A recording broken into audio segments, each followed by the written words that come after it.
বিসমিল্লাহির রহমানির রহিম। আজকে আমরা একটা বিষয় নিয়ে খোলামেলা আলোচনা করব।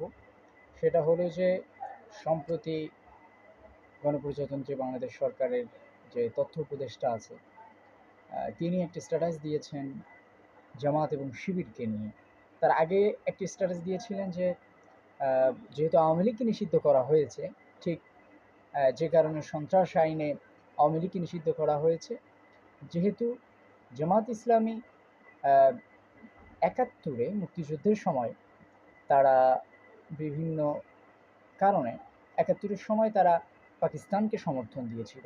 এটা একটা সত্য ঘটনা যে তারা অবশ্যই পাকিস্তানকে সমর্থন দিয়েছিল, পাকিস্তান সেনাবাহিনীকে সমর্থন দিয়েছিল। এখানে তাদের কিছু বয়ান আছে, অনেক ব্যাপার আছে যে তারা বিভিন্ন ধরনের চুক্তি বা ন্যারেটিভ দাঁড় করানোর চেষ্টা করে যে আমরা এই কারণে পাকিস্তানকে সমর্থন দিয়েছি বা পাকিস্তান মিলিটারিকে সমর্থন দিয়েছি।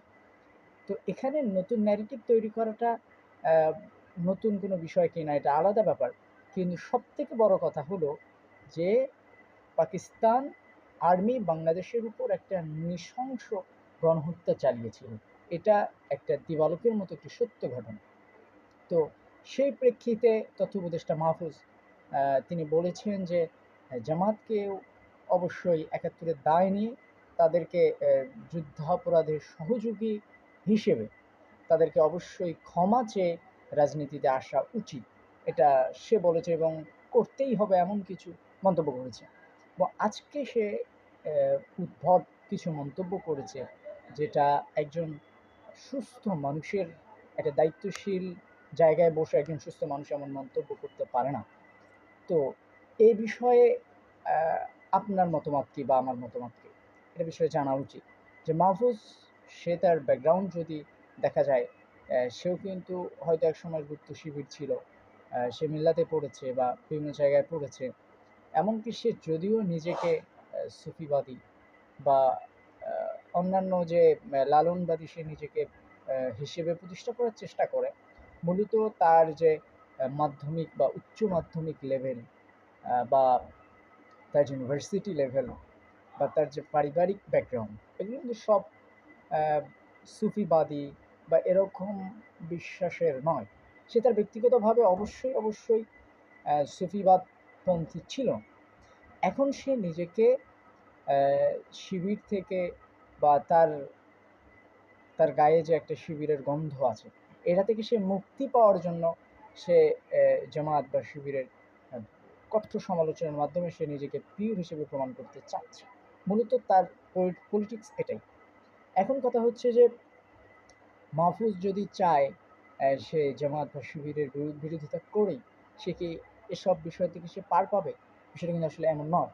এর কয়েকটা বিষয় আছে, যেমন আহ, যখন আন্দোলনের শুরু, তখন মাহফুজ কোথায় ছিল? জুলাই অভ্যুত্থানে বা জুলাই বিপ্লবে এখানে প্রধান উপদেষ্টা জনাব ডক্টর ইউনূস, তিনি মাহফুজকে একজন মাস্টার মাইন্ড হিসেবে পরিচয় করে দিয়েছিল। আসলে তার মাস্টার মাইন্ড, সে সত্যিকারের মাস্টার মাইন্ড ছিল কিনা এটা নিয়ে জনমনে অবশ্যই প্রশ্ন ছিল। এবং জনগণ যখন বিষয়টাকে ভালোভাবে নিল না, তখন সে নিজে আবার স্ট্রেস দিয়ে বলেছে যে আসলে মাস্টার মাইন্ড আমি না, আমি না, এই আন্দোলনের মাস্টার মাইন্ড হচ্ছে ছাত্র এবং জনতা।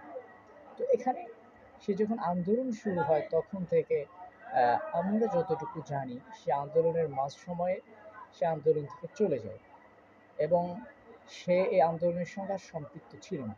কিন্তু এর পরবর্তীতে ঢাবি শিবির তাদের এই আন্দোলনের নেতৃত্ব পায় সম্ভবত 22 কি 23 জুলাই। তারা এই আন্দোলনকে লিড দেয় এবং তার প্রেক্ষিতে আন্দোলন চলতে থাকে। কারণ আহ, সে সময় যখন আহ, আন্দোলনে যে মূল সমন্বয়ক যারা ছিলেন তাদেরকে তো গ্রেপ্তার করা হয় বা ডিবি অফিসে হেফাজতে নেওয়া হয়। তো সে সময় যখন তাদেরকে ডিবি অফিসে নেওয়া হয়, তখন আন্দোলনের নেতৃত্ব পুরোটাই চলে আসে কিন্তু শিবিরের হাতে। এবং আহ, আপনারা অবশ্যই জানেন যে যখন সাদিক কায়েম ভাই তিনি যখন বলেছিলেন যে বা শিবিরের ঢাবি শিবিরের সভাপতি হিসেবে আত্মপ্রকাশ করেছিলেন বা নিজের পরিচয়টা তুলে ধরেছিলেন, সে সময় কিন্তু তারপরেই আব্দুল কাদের যে সমন্বয়ক ছিল আব্দুল কাদের কিন্তু পরে স্পষ্ট একটা বিবৃতি বা স্ট্যাটাস দিয়েছিলেন যে শিবির কিভাবে আন্দোলনে সহযোগিতা করেছিল এবং সাংবাদিকদের কাছে তাদের যে বিবৃতি এগুলো পৌঁছিয়ে দিয়েছিল। আসলে ব্যাপারটা এখানেই, যেহেতু আন্দোলনের মূল যে বিষয়গুলো এগুলো যখন পুরা যেটাকে বলা যায় যে এর পুরা ইয়াটা চলে আসে শিবিরের হাতে, তখন এটাকে নিয়ে হয়তো মাহফুজ বা যারা এখন এনসিপির দায়িত্বশীলরা আছে তারা হয়তো বিষয়টাকে সেভাবে মানতে রাজি নয়। সবাই কিনা জানি না, তবে অনেকে বিষয়টাকে সেভাবে মানতে রাজি নয়। এই জন্য মাহফুজ তার আহ, এখানে মাহফুজ চাচ্ছে যে সে একটা রাজনীতি করতে, যেন এই আন্দোলনটা অবশ্যই আবার এনসিপি বা মাহফুজ বা এদের কাছেই আন্দোলনের মূল ফলটা থেকে যায়। এখানে আরেকটা ব্যাপার হলো যে যখন মাহফুজ যখনই দেখে যে একটা ঐক্য সৃষ্টি হয় বা আন্দোলনের নেতৃত্ব যারা দিয়েছেন তাদের মধ্যে সব থেকে ক্লিন ইমেজের হচ্ছে হাসনাত আবদুল্লাহ। তো হাসনাত আবদুল্লাহর যখন জনপ্রিয়তা মাহফুজ দেখেছে সব থেকে বেশি, তখন সে নিজেকে আলোচনা ও সমালোচনায় নিতে সে এ ধরনের উদ্ভট কিছু মন্তব্য করে। সর্বোপরি কথা হলো, একজন দায়িত্বশীল হয়ে কোনো সংগঠনকে সরাসরি এভাবে হুমকি দেওয়ার কোনো অধিকার রাখে না।